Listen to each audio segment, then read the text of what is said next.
หากความสำเร็จคือการที่คนคนหนึ่งตั้งใจที่จะใช้ชีวิตนี้ให้ยอดเยี่ยมที่สุดเท่าที่จะทำได้ปัจจัยที่จะทำให้ท่านสมความปรารถนานั้นคือนิสัยครับนิสัยคือกิจวัตรที่เราทำวันแล้ววันเล่าจนกลายเป็นโชคชะตาในท้ายที่สุดและความสำเร็จจำเป็นที่จะต้องใช้นิสัยที่ดีในการสร้างความปรารถนานั้นเราอาจไม่จำเป็นต้องเก่งไม่จำเป็นต้องมีพรสวรรค์มากกว่าใครๆแต่เราจำเป็นต้องมีระเบียบวินัยในการผลักดันนิสัยที่ยอดเยี่ยมครับและหากพูดถึงแนวทางในการสร้างนิสัยที่ยอดเยี่ยมผมจะพูดถึงหนังสือเล่มนี้ครับ5 AM Club นี่คือหนึ่งในหนังสือที่ดีที่สุดในชีวิตของผมในพาร์ทที่แล้วเราได้เรียนรู้ถึงเครื่องมือในการสร้างกิจวัตรสู่การเป็นนายของชีวิตในเอพิโซดนี้เราจะมาเรียนรู้การสร้างนิสัยที่จะทำให้ท่านประสบความสำเร็จสูงสุดในชีวิตครับ You are listening to The Library Podcast.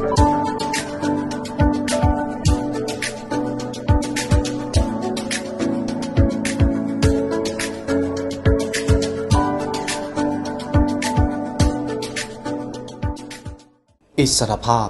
ความมั่งคั่งความสำเร็จทั้งหมดล้วนขึ้นอยู่กับความรู้ที่คุณมี The Library Premium Content เราได้นำเนื้อหาจากทุกตำราความสำเร็จมาถ่ายทอดเป็นเนื้อหาพิเศษทั้งการเอาชนะทุกสมรภูมิชีวิตจากตำราพิชัยสงคราม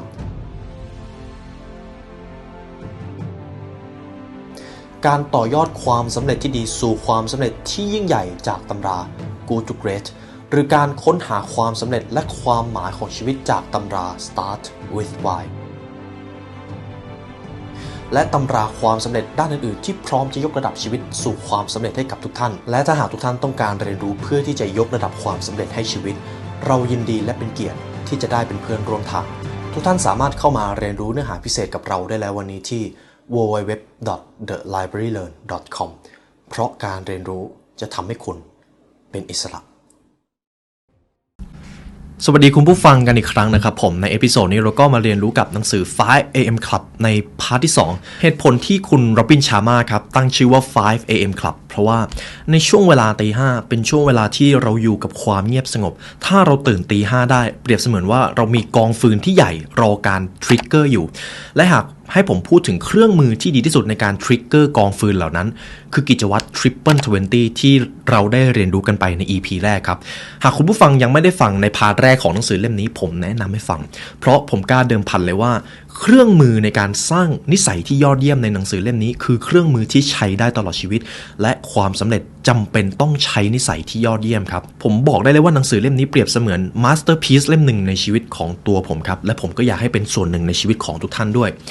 ความลึกซึ้งของหนังสือเล่มนี้ผมว่ามีอยู่ทุกช่วงเลยแต่มีอยู่ช่วงหนึ่งที่ผมรู้สึกว่ามันลึกซึ้งกว่าช่วงอื่นคือช่วงท้ายครับในช่วงท้ายของหนังสือเล่มนี้มันจะมีอยู่11ข้อเป็น11กฎในการสร้างนิสัยที่มีความหมายครับและในแต่ละข้อครับทั้ง11ข้อนี้หากทุกท่านมีโอกาสได้อ่านท่านจะรับรู้ได้ถึงการสร้างชีวิตที่มีความหมายและการประสบความสำเร็จด้วยนิสัยครับไม่มีอะไรสำคัญไปกว่านิสัยแล้ว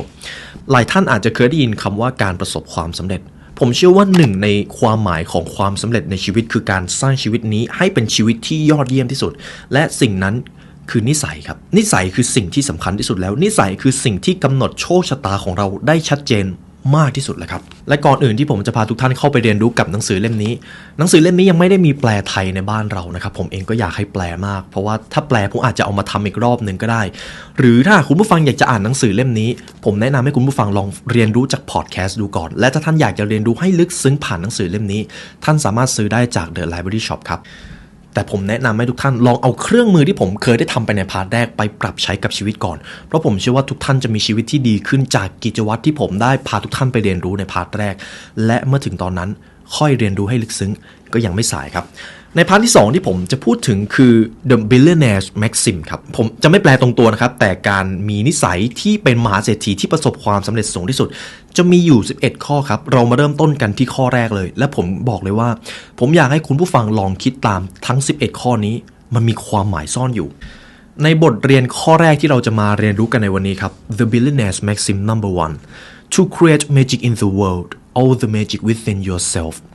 หากท่านต้องการสร้างเวทมนต์ให้กับโลกนี้ท่านจะต้องสร้างเวทมนต์ในชีวิตของตัวเองก่อนหากอยากจะเป็นผู้นำของโลกนี้ท่านก็จะต้องเป็นผู้นำตัวเองให้ได้ก่อนในข้อนี้มีความลึกซึ้งครับ Look in the mirror. Your relationship with your predicts your relationship with the world. มองไปที่กระจกความสัมพันธ์ระหว่างตัวท่านสามารถพยากรณ์ความสัมพันธ์ของท่านระหว่างโลกนี้ได้สิ่งที่คุณทำกับตัวเองจะถูกเอาไปนำเสนอกับโลกภายนอกหากคุณจะต้องการเปลี่ยนแปลงโลกใบนี้คุณก็จะต้องสร้างชีวิตนี้ให้มีความหมายก่อนและเมื่อนั้นคุณอาจจะได้เปลี่ยนแปลงโลกหรือเป็นแรงบันดาลใจให้กับคนอื่นโดยไม่รู้ตัวคนที่ประสบความสำเร็จสูงสุดมักจะเป็นแรงบันดาลใจให้กับผู้อื่นจะไม่ได้ใช้ชีวิตไปวันๆจะสร้างความหมายให้กับตัวเองก่อนเสมอและเมื่อถึงตอนนั้นคุณค่าที่เขาได้สร้างไว้ก็จะแพร่กระจายไปสู่โลกนี้ในข้อนี้มีความลึกซึ้งครับ You have to own the magic with yourself first จงสร้างให้ตัวท่านเองเป็นคนที่ยอดเยี่ยมที่สุดเท่าที่จะทำได้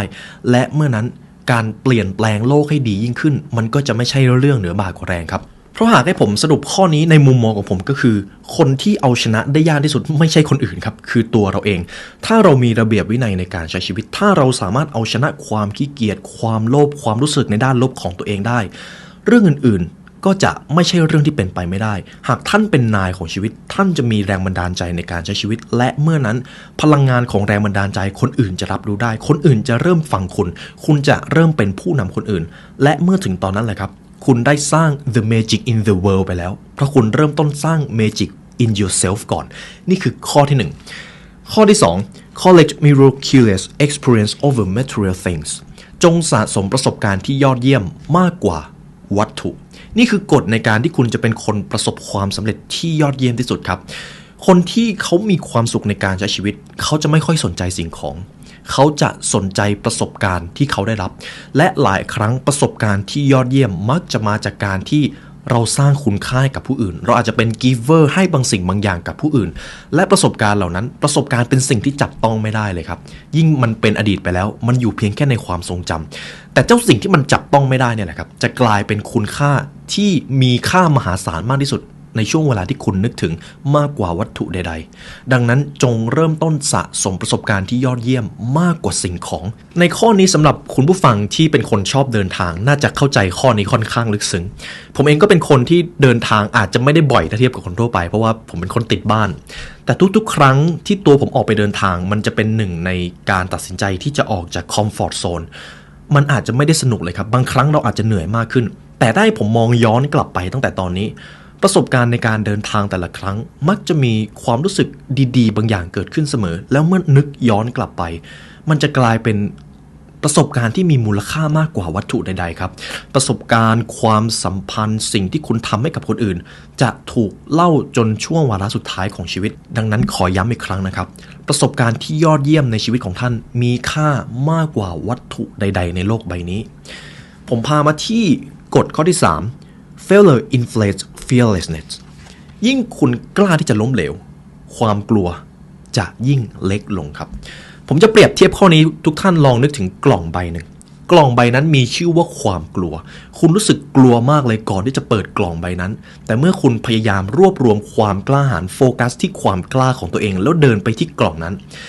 คุณเปิดกล่องนั้นออกมากล่องนั้นมันจะว่างเปล่าครับนี่คือหลักการทำงานของความกลัวหลายครั้งความกลัวจะมาในรูปแบบของกล่องที่ว่างเปล่าสิ่งที่เรากลัวเรายังไม่รู้ด้วยซ้ำว่าเรากลัวอะไรอย่าได้กลัวความล้มเหลวความล้มเหลวจะเป็นบันไดที่จะทำให้คุณต่อยอดไปสู่ความสำเร็จในข้อนี้ครับหนังสือ 5am คุณโรบิน ชามาเขาก็ได้อธิบายว่าจริงๆแล้วความล้มเหลวเมื่อมันอยู่ในหนังสืออัตตชีวประวัติของคุณมันจะกลายเป็นส่วนที่น่าสนใจมากที่สุดครับหากคุณผู้ฟังได้อ่านหนังสืออัตตชีวประวัติของคนที่เขาประสบความสำเร็จผมเชื่อว่าช่วงที่มันมี impact กับเรามากที่สุดมักจะเป็นช่วงที่เขาเจอกับความล้มเหลวและเขาลุกขึ้นมาได้ผมจะนำโค้ดหนึ่งของคุณ J.K. Rowling เป็นโค้ดที่ดังมากคุณผู้ฟังน่าจะเคยได้ยินมันเป็นไปไม่ได้เลยที่จะใช้ชีวิตโดยไม่ประสบกับความล้มเหลวนอกเหนือจากว่าคุณจะใช้ชีวิตอย่างระมัดระวังจริงๆซึ่งแบบนั้นมันก็อาจจะหมายความว่าคุณไม่ได้ใช้ชีวิตมาตั้งแต่แรกแล้วดังนั้นอย่าได้กลัวความล้มเหลวความล้มเหลวนี่แหละทำให้คุณมีชีวิตที่แท้จริงครับในเรื่องนี้ผมพูดเลยว่าความล้มเหลวเนี่ยเรากลัวเราทุกคนกลัวความล้มเหลวแต่ในอีกนัยสำคัญหนึ่งเราก็มีความกล้าอยู่ไม่ว่าจะเป็นการไปทำธุรกิจการสร้างความสัมพันธ์ที่ดีการเลือกความสัมพันธ์ที่มีคุณค่ากับตัวเองสิ่งเหล่านี้มันต้องใช้ความกล้าครับเพ เพราะในทุกๆครั้งที่คุณออกจากกรอบเดิมๆคุณจะเริ่มเจอฟีดแบ็กคุณจะเริ่มเจอความผิดพลาดบางอย่างแล้วจิตวิญญาณของคุณก็จะบอกว่าอยากให้กลับไปที่เดิมนั่นแหละครับคือช่วงเวลาที่คุณกำลังเติบโตถ้าคุณเลือกที่จะไปกับความกล้าของตัวเองต่อคุณจะเติบโตสูงมากในช่วงเวลาที่น่าอึดอัดนั้นอย่าได้กลัวช่วงเวลาล้มเหลวอย่าได้กลัวช่วงเวลาที่อึดอัดครับนั่นคือการที่คุณออกจากคอมฟอร์ทโซนเป็นที่เรียบร้อยแล้วผมจะอ่านโค้ดนี้ในหนังสือเล่มนี้ให้ฟังนะครับเป็นโค้ดที่ลึกซึ้งมาก You can allow yourself to become paralyzed by your fear of rejection or you can go out there and astonish the world but you just don't get to do both คุณสามารถอนุญาตให้ตัวเองนั่งอยู่เฉยๆแล้วก็ไม่ทำอะไรกับความกลัวปฏิเสธความกล้าหาญของตัวเองหรือคุณเลือกที่จะโฟกัสกับความกล้าแล้วก็ออกไปเปลี่ยนแปลงโลกใบนี้คุณจะเลือกทางไหนก็ได้แต่สิ่งที่มันสำคัญก็คือคุณเลือกทั้งสองอย่างไม่ได้คุณต้องเลือกทางใดทางหนึ่งคุณผู้ฟังเลือกที่จะไปกับความกล้าหรือความกลัวของตัวเองครับท่านต้องเลือกครับไม่มีใครเลือกให้ท่านได้เลยผมพามาที่กฎข้อที่ 4 Proper use of your primal power creates your personal utopia จงใช้ความฝันและความปรารถนาของตัวเองสร้างชีวิตที่ยอดเยี่ยมขึ้นมาในข้อนี้หากคุณผู้ฟังลองฟังทั้งโค้ดภาษาไทยและภาษาอังกฤษมันจะมีความลึกซึ้งอยู่อย่าได้ให้ใครมาหล่อหลอมความฝันในชีวิตของท่านเด็ดขาดครับท่านจะต้องเป็นคนนิยามความฝันของตัวเองในข้อนี้เมื่อผมอ่าน 2-3 รอบผมจะรู้สึกว่ามันเริ่มลึกซึ้งมากขึ้นเรื่อยๆเดี๋ยวผมจะอธิบายให้ฟังในทุกวันนี้มีผู้คนนับล้านที่ทรยศความฝันและความปรารถนาของตัวเองครับนี่คือความจริงหากเราไม่นิยามเป้าหมายของตัวเองไม่ว่าเราจะไปประสบความสำเร็จในเรื่องอะไรก็ตามมันจะไม่ต่างจากการที่เราเดินหลงทางหากเราไม่เคยนิยามวิสัยทัศน์และความปรารถนาของตัวเองให้ชัดเจนเลยเราจะเปรียบเสมือนเรือที่หลงทางครับและเรือที่หลงทางทุกทิศทางคือทำไมครับทุกทิศทางคือทางที่ทวนลมใช่ไหมครับนี่คือหนึ่งในบทเรียนที่ผมชอบมากจากหนังสือ Harvard ของคุณเวย์ซิวิงคุณจะต้องนิยามเป้าหมายของตัวเองให้ชัดและเคารพความฝันของตัวเองอย่าได้ทรยศมันหากในตอนนี้คุณจำเป็นที่จะต้องทำในสิ่งที่มันไม่ได้ตอบสนองกับความฝันของคุณเลยคุณจะมีอยู่2ทางเลือกทางเลือกที่1ครับบ่นใช้ชีวิตเป็นวันๆแล้วก็ไม่ได้แก้ปัญหาอะไรทางเลือกที่2ทำให้ตัวเองแน่ใจว่าถึงแม้ตอนนี้คุณกำลังทำในสิ่งที่ตัวเองไม่ได้รักแต่ในอนาคตคุณจะสร้างโอกาสและประตูบางอย่างที่จะทำให้คุณได้ทำในสิ่งที่ตัวเองรักในท้ายที่สุดคุณมี2ทางเลือกครับและเราทุกคนสามารถเลือกได้และที่สำคัญก็คือในหัวข้อนี้ครับ use your primal power จงใช้พลังภายในที่ยิ่งใหญ่ที่สุดของท่านสร้างอาณาจักรของตัวเองขึ้นมาเราทุกคนมีพลังที่ซ่อนอยู่หากให้ผมสรุปง่ายๆเลยก็คือเราทุกคนมีพลังครับแต่เมื่อใดก็ตามหากคุณทรยศความฝันของตัวเองพลังที่คุณถูกมอบมาตั้งแต่เกิดโดยธรรมชาติก็จะไม่ได้ถูกใช้งานคุณก็จะกลายเป็นแค่คนธรรมดาแต่ทุกท่านครับไม่มีใครในโลกนี้ถูกสร้างมาให้เป็นคนธรรมดามีแต่ตัวเราเท่านั้นครับที่กำหนดโชคชะตาและเอกลักษณ์ของตัวเองมันคือความรับผิดชอบของเราทั้งหมดเลยนี่คือกฎข้อที่4ต่อไปผมจะพูดถึงกฎข้อที่5 The Billionaire's Maxim number 5 Avoid bad people ข้อนี้ตรงตัวครับจงหลีกเลี่ยงคนที่ไม่ดีกับชีวิตของท่านความสัมพันธ์รอบตัวเป็นอะไรที่ไม่พูดถึงไม่ได้ครับโดยเฉพาะเรื่องของการสร้างนิสัยการสร้างสภาพแวดล้อมเพื่อเอื้ออำนวยให้ชีวิตประสบความสำเร็จ Avoid bad people คุณต้องหลีกเลี่ยงคนที่ไม่ได้ทำให้คุณมีแรงบันดาลใจเมื่อคุณมีความฝันบางคนจะเริ่มบั่นทอนกำลังใจของคุณนั่นคือกลุ่มคนแรกๆที่คุณต้องหลีกเลี่ยงครับแต่หลายครั้งเราไม่กล้าออกจากความสัมพันธ์เดิมๆด้วยซ้ำซึ่งแน่นอนมันอาจจะไม่ใช่เรื่องง่ายแต่มันเป็นเรื่องที่ต้องทำในข้อนี้ผมอยากให้ทุกท่านทบทวนกับความสัมพันธ์รอบตัวของตัวท่านเองในตอนนี้เมื่อท่านไปอยู่กับความสัมพันธ์ที่มีอยู่ในทุกวันนี้เขาพูดเรื่องอะไรกันหากใน1วันความสัมพันธ์ของคุณไม่ได้พูดเรื่องในเชิงบวกเลยพูดแต่เรื่องของการซุบซิบนินทาข่าวที่ไม่ได้มีความสำคัญนั่นก็อาจจะไม่ใช่ความสัมพันธ์ที่เหมาะสมที่จะทำให้ท่านสร้างนิสัยที่ประสบความสำเร็จแต่ถ้าความสัมพันธ์รอบตัวของคุณเริ่มคุยในเรื่องของการพัฒนาตัวเองเริ่มพูดคุยเรื่องของหนังสือพอดแคสต์การลงทุนคนที่ประสบความสำเร็จนั่นจะเป็นทรัพย์สินที่มีมูลค่ามหาศาลครับเพราะสิ่งหนึ่งที่สะท้อนคุณภาพความสัมพันธ์ได้ดีมากที่สุดคือคำพูดที่ใช้เรื่องราวที่พูดคุยกันในแต่ละวันนี่คือสิ่งที่ดูได้ง่ายมากที่สุดแล้วครับดังนั้นลองสังเกตดูว่าความสัมพันธ์รอบตัวของคุณพูดคุยเรื่องอะไรกันเป็นส่วนใหญ่และถ้าคุณอยากประสบความสำเร็จแน่นอน เรื่องที่คุณพูดคุยในแต่ละวันควรจะเป็นไปในเชิงการพัฒนาชีวิตมันจะเป็นเรื่องของการเรียนรู้การลงทุนการเอาบทเรียนจากคนที่ประสบความสำเร็จมาพูดคุยกันมองหาความสัมพันธ์แบบนั้นครับและความสัมพันธ์ไม่จำเป็นต้องเป็นคนครับหนังสือก็เป็นเพื่อนของท่านได้พอดแคสต์ก็เป็นเพื่อนของท่านได้ท่านสามารถเลือกความสัมพันธ์ได้ครับผมพามาที่กฎข้อที่ 6 ครับ Money is the fruit of generosity not scarcity เงินคือผลลัพธ์จากการแบ่งปันไม่ใช่ความรู้สึกของการขาดแคลนครับในข้อนี้ตรงตัวครับเงินที่คุณได้รับคือรางวัลที่คุณสร้างคุณค่าให้กับผู้อื่นยิ่งคุณสร้างคุณค่าให้กับผู้อื่นเยอะคุณก็จะยิ่งได้เงินเยอะแต่สมมุตินะครับยิ่งคุณต้องการเงินมากขึ้นเท่าไหร่คุณจะยิ่งรู้สึกขาดแคลนผมจะเปรียบเทียบเหมือนสมมติผมจะขายของหากผมขายของเพื่อเงินผมก็จะไปฮาร์ดเซลผมก็จะทำให้ลูกค้ารู้สึกว่าผมต้องการเงินของเขามากเลยแล้วลูกค้าก็จะไม่อยากซื้อแต่ที่เมื่อใดก็ตามถ้าผมรู้แล้วว่าผมสร้างสิ่งของนี้ขึ้นมาเพื่อที่จะสร้างคุณค่าเพื่อที่จะแก้ปัญหาบางอย่างให้กับผู้อื่นลูกค้าจะเริ่มรับรู้ได้ถึงสินค้าของผมโดยที่ผมไม่ต้องไปฮาร์ดเซลและเมื่อนั้นแหละครับหากผมทำอะไรมาเพื่อสร้างคุณค่าให้กับผู้อื่นเพื่อที่จะแบ่งปันให้กับผู้อื่นก่อนเงินจะกลายเป็นรางวัลตอบแทนนี่คือเหตุผลที่ว่าทำไมท่านไม่ควรทำงานเพื่อเงินหรือทำไมท่านไม่ควรขายของเพื่อเงินครับเราควรสร้างบางสิ่งบางอย่างขึ้นมาเพื่อที่จะสร้างคุณค่าให้กับผู้อื่นก่อนในยุคที่เรายังเป็นเด็กๆกันเรามักจะถูกปลูกฝังว่าเค้กบนโลกนี้มีจำกัดแต่จริงๆแล้วเค้กบนโลกนี้ความสำเร็จเงินความมั่งคั่งมีไม่จำกัดครับตราบใดก็ตามที่เราเป็นกีเวอร์ซึ่งกันและกันหากเราแบ่งปันซึ่งกันและกันจะไม่มีใครในโลกนี้ที่ขาดแคลนย้ำอีกครั้งนะครับเค้กบนโลกนี้มีเพียงพอสำหรับทุกคนเค้กบนโลกนี้ไม่ได้ขาดแคลนจงเป็นผู้แบ่งปันและท่านจะได้รับรางวัลในท้ายที่สุดครับผมพามาที่กฎข้อที่ 7 ของหนังสือเล่มนี้ครับ Optimal health maximizes your power to produce magic ในข้อนี้ผมจะพูดถึงเรื่องของสุขภาพที่ยอดเยี่ยมคือขุมพลังที่ดีที่สุดในการสร้างเวทมนต์ให้กับชีวิตครับเรื่องของสุขภาพเป็นอะไรที่ไม่พูดถึงไม่ได้หากให้ผมพูดถึงบทเรียนที่สำคัญที่สุดในการสร้างความมั่นคงให้กับชีวิต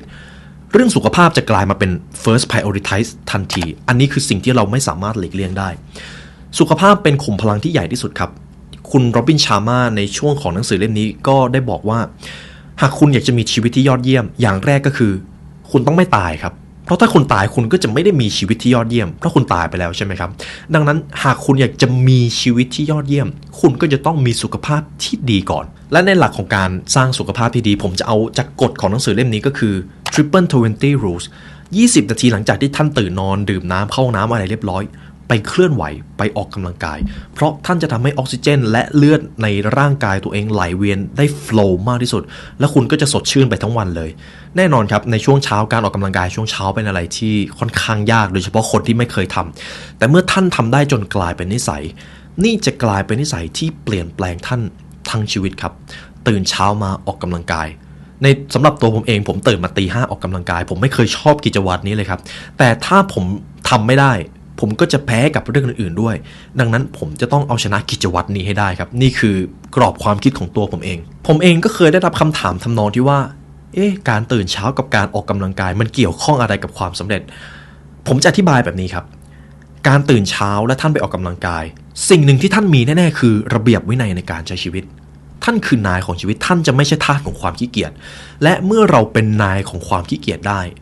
เราจะเป็นนายให้กับเรื่องอื่นๆด้วยเพราะสิ่งที่สู้ได้ยากที่สุดคือความขี้เกียจของตัวเองและอย่างที่2ก็คือเมื่อคุณตื่นเช้าเมื่อคุณออกกำลังกายเสร็จสิ่งที่คุณได้รับหลังจากนั้นคือฮอร์โมนที่ทำให้คุณมีความสุขคุณจะตัดสินใจได้ดีมากยิ่งขึ้นคุณจะรู้สึกว่าคุณควบคุมตัวเองได้ง่ายมากขึ้นครับและที่สำคัญที่สุดเลยคือคุณจะมีสุขภาพที่ดีมากขึ้นเพราะคุณจะไม่ได้ผัดวันประกันพรุ่งในการออกกำลังกายแล้วถ้าคุณตื่นเช้ามาแล้วออกกำลังกายเลย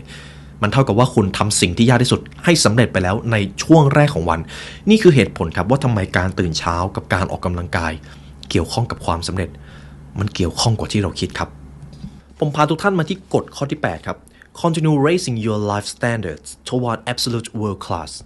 จงพัฒนามาตรฐานชีวิตนี้ให้เป็นชีวิตที่มีความเชี่ยวชาญมากที่สุดในข้อนี้เดี๋ยวผมจะอธิบายก็คือหากเราไม่ได้มีทักษะที่อยากจะเรียนรู้เลยเราจะกลายเป็นว่าเราไม่รู้เราจะพัฒนาอะไรและเมื่อเราไม่ได้พัฒนาทักษะของตัวเองมันจะกลายเป็นความว่างเปล่าครับดังนั้นเราจำเป็นต้องยกมาตรฐานชีวิตของตัวเองอยู่ตลอดเวลาเราไม่สามารถพึงพอใจในจุดที่เราเป็นอยู่ อย่างนั้นตลอดเวลาได้เพราะท้ายที่สุดแล้วมนุษย์จำเป็นต้องวิวัฒนาการครับเราไม่สามารถพึงพอใจแล้วอยู่กับที่ได้เราทำแบบนั้นไม่ได้เพราะเราจะไม่มีความสุขแต่ในขณะเดียวกันเราก็ไม่สามารถยกระดับชีวิตให้เป็นชีวิตที่ดีที่สุดได้ภายในชั่วข้ามคืนเพราะสิ่งเหล่านี้มันต้องใช้เวลาครับคำแนะนำในกฎข้อนี้ก็คือในช่วงเวลาที่คุณมีชีวิตอยู่ค่อยๆยกระดับชีวิตมากขึ้นค่อยๆยกระดับความสำเร็จความสามารถความมั่งคั่งของตัวเองค่อยๆยกระดับไปเรื่อยๆโดยที่มีเป้าหมายว่าคุณจะทำให้การยกระดับการพัฒนานี้เป็นการพัฒนาที่ดีที่สุดในชีวิตได้แต่ในขณะเดียวกันเราก็มีเป้าหมายว่าสิ่งที่เรากำลังพัฒนาอยู่เราจะทำให้มันดีที่สุดเราจะทำให้เราเป็น professional หรือเป็น world class ให้ได้หากสมมตินะครับหากผมอยากจะเป็นนักกีฬาผมก็จะค่อยๆพัฒนาฝีมือโดยมีเป้าหมายที่ว่าผมจะเป็นนักกีฬาที่เป็นนักกีฬาชั้นนำให้ได้หรือถ้าผมทำธุรกิจในช่วงแรกผมอาจจะเริ่มจากธุรกิจเล็กๆแล้วผมค่อยๆพัฒนามากขึ้นวันละ 1% 10% โดยที่มีเป้าหมายว่าผมจะทำให้บริษัทหรือธุรกิจที่ผมสร้างเป็นธุรกิจชั้นนำของโลกนี้ให้ได้นี่คือหลักของกฎข้อนี้ครับหรือหากให้ผมพูดง่ายๆในบริบทบุคคลก็คือจงหลงไหลในสิ่งที่เป็นแพชชั่นและทำให้สิ่งนั้นกลายเป็นสิ่งที่คุณทำได้ดีที่สุดนี่คือกฎข้อที่8ครับต่อไปผมจะพาทุกท่านมาเรียนรู้กับกฎข้อที่9ครับ Deep love yields unconquerable joy ยิ่งคุณแบ่งปันความรักความเอมพาธีกับผู้อื่นมากเท่าไหร่คุณจะยิ่งมีความสุขมากเท่านั้นในเรื่องนี้จะเกี่ยวข้องกับการเป็น giver ครับแต่ไม่ใช่เป็นการให้ทรัพย์สินแต่เป็นการให้ความรู้สึกที่ดีจงปฏิบัติกับผู้อื่นด้วยการมีเอมพาธีหรือความเห็นอกเห็นใจความเข้าอกเข้าใจหากคุณอยากจะสร้างความสัมพันธ์ที่ดีกับใครก็ตามอย่างแรกที่เราต้องมีก็คือเราต้องมีทักษะการฟังที่ดีเราต้องฟังผู้อื่นก่อนในโลกนี้มีผู้ฟังที่เก่งน้อยครับแต่ถ้าใครก็ตามที่เรียนรู้ที่จะเป็นผู้ฟังที่ดีได้คนเหล่านั้นมักจะได้ความสัมพันธ์ที่ดีกลับมาเป็นรางวัลเสมอครับเพราะเขามีเอมพาธีเขาเลือกที่จะเข้าใจผู้อื่นก่อนแล้วเขาค่อยแสดงความปรารถนาของตัวเองออกไปผมว่านี่เป็นอีกกฎหนึ่งที่มันจำเป็นต้องฝึกเราฝึกฝนกันได้ครับในเรื่องของการมีเอมพาธีกับผู้อื่นในเรื่องของการที่เราจะเป็นผู้นำระดับ5เราก็จำเป็นต้องมีเอมพาธีเราจะไปชี้นิ้วสั่งคนอื่นไม่ได้แต่เราจะต้องฟังเหตุผลฟังปัญหาของเขาก่อนและเมื่อนั้นเขาอาจจะเจอทางออกโดยที่เราไม่ต้องพูดอะไรเลยก็ได้ดังนั้นสำหรับกฎข้อนี้ครับจงใช้เวลาที่อยู่กับผู้อื่นชื่นชมพวกเขาแสดงความรู้สึกที่ดีมีความเข้าอกเข้าใจแสดงความลับของเขาอย่าได้ไปแสดงท่าทีที่ไม่ดีกับใครเด็ดขาดผมชอบประโยคนึงที่ท่านมาคัสออเรเลียสเคยได้กล่าวไว้ครับอย่าใช้ชีวิตเรากับว่าคุณจะอยู่บนโลกนี้เป็นหมื่นๆปีชีวิตของเราแขวนอยู่บนเส้นได้ไม่รู้ว่าจะจากไปเมื่อไหร่ดังนั้นจงเป็นคนดีจงทำดีกับผู้อื่นมันเป็นประโยคที่ทำให้เราได้รับรู้ว่าอีกหน่อยเราก็ไม่ได้อยู่แล้วนะจงใช้เวลาที่อยู่เนี่ยสร้างสิ่งที่มันมีความหมายกับผู้อื่นเพราะประสบการณ์ที่คุณได้สร้างให้กับผู้อื่นต่อให้คุณจะไม่ได้อยู่บนโลกนี้แต่ประสบการณ์เหล่านั้นจะยังคงอยู่ตลอดกาลโอ้นี่เป็นอีกบทเรียนหนึ่งที่ค่อนข้างลึกซึ้งครับผมพามาที่กฎข้อที่10 Heaven on earth is a state not a place สวงสวรรค์บนแผ่นดินนี้คือภาวะไม่ใช่สถานที่หากให้ผมสรุปข้อนี้ง่ายๆก็คือความสุขหรือความทุกข์ของท่าน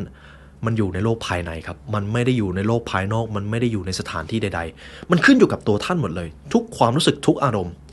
คุณคือคนรับผิดชอบความรู้สึกนั้นครับหนึ่งในการผจญภัยที่น่าตื่นตาตื่นใจมากที่สุดคือการที่ท่านนั่งหลับตาอยู่กับตัวเองแล้วปล่อยความคิดพลุ่งพล่านเข้ามาถ้าท่านอยู่ในสเตจนั้นได้นานมากพอ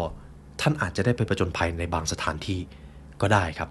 หากคุณผู้ฟังเป็นคนชอบนั่งสมาธิน่าจะเข้าใจกฎข้อนี้ดีว่าทุกๆครั้งที่เรานั่งสมาธิแล้วนั่งได้นานมากพอจิตวิญญาณของเราอาจจะได้ล่องลอยไปที่ไหนก็ไม่รู้อันนี้อยากให้ลองทำกันดูในข้อนี้เป็นเรื่องของการทบทวนตัวเองครับถ้าคุณใช้เวลาทบทวนตัวเองอยู่กับความเงียบสงบแล้วลองดูว่า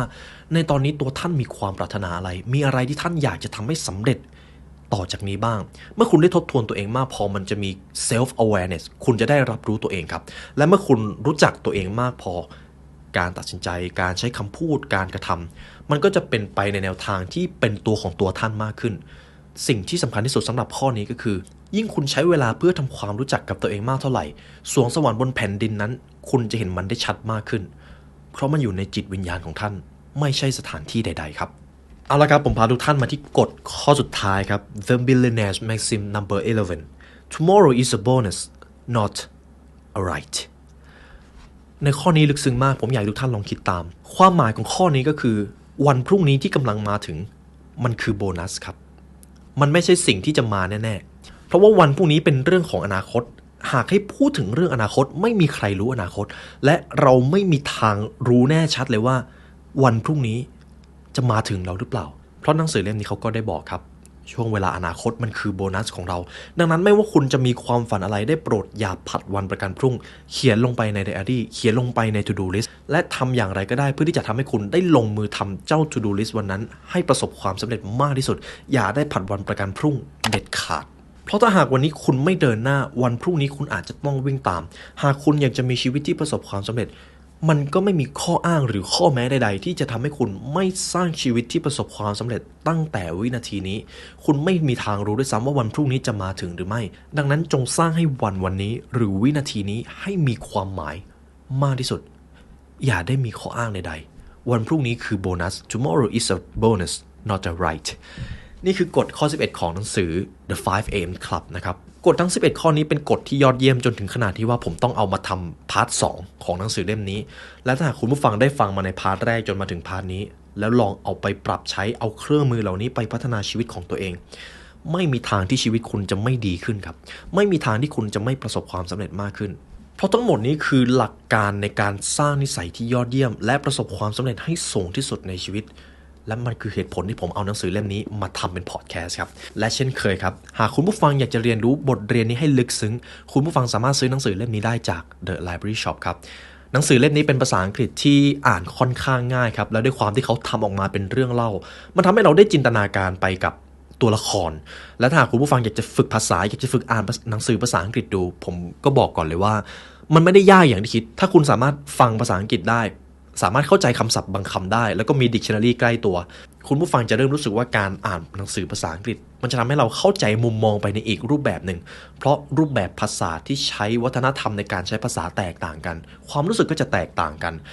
และสำหรับผมอีกอย่างที่เป็นข้อดีสำหรับการอ่านหนังสือภาษาอังกฤษคล่องก็คือผมจะสามารถเข้าถึงแหล่งความรู้ที่มันใหญ่ที่สุดได้เพราะภาษาอังกฤษเป็นภาษาสากลใช่ไหมครับผมเลยเลือกเรียนรู้ที่จะอ่านเป็นภาษาอังกฤษแทนแล้วพอได้เปลี่ยนรูปแบบการอ่านเปลี่ยนเป็นภาษาไทยบ้างเปลี่ยนเป็นภาษาอังกฤษบ้างมันทำให้รู้สึกว่าเราได้ประสบการณ์ใหม่ๆเราได้เปลี่ยนความรู้สึกในการอ่านมันทำให้การอ่านสนุกมากยิ่งขึ้นครับผมเลยก็อยากแนะนำให้คุณผู้ฟังเรียนรู้ที่จะอ่านหนังสือภาษาอังกฤษกันด้วยและในวันนี้ครับหากทุกท่านฟังมาถึงตรงนี้ก็ขอบคุณและเป็นเกียรติมากที่ได้มาเรียนรู้ด้วยกันและถ้าหากทุกท่านอยากใช้เวลาเรียนรู้บทเรียนให้ลึกซึ้งกว่านี้คุณผู้ฟังสามารถเรียนรู้กับ Premium Content ของ The Library ได้นะครับทุกท่านสามารถกดเข้าไปที่เว็บไซต์เดี๋ยวผมจะทิ้งลิงก์ไว้ใน description หรือถ้าหากทุกท่านอยากเรียนรู้ผ่านการอ่านคุณผู้ฟังก็สามารถซื้อหนังสือได้จาก The Library Shop ครับเพราะท้ายที่สุดแล้วการเรียนรู้จะทำให้ทุกท่านเข้าถึงอิสรภาพจากข้อจำกัดของชีวิตนั่นคือเหตุผลที่พวกเราสร้าง The Library ขึ้นมาในวันนี้ครับได้เวลาสมควรแล้วทีมงาน The Library และผมขอลาไปก่อนขอให้วันนี้เป็นวันที่ดีของทุกท่านครับสวัสดีครับ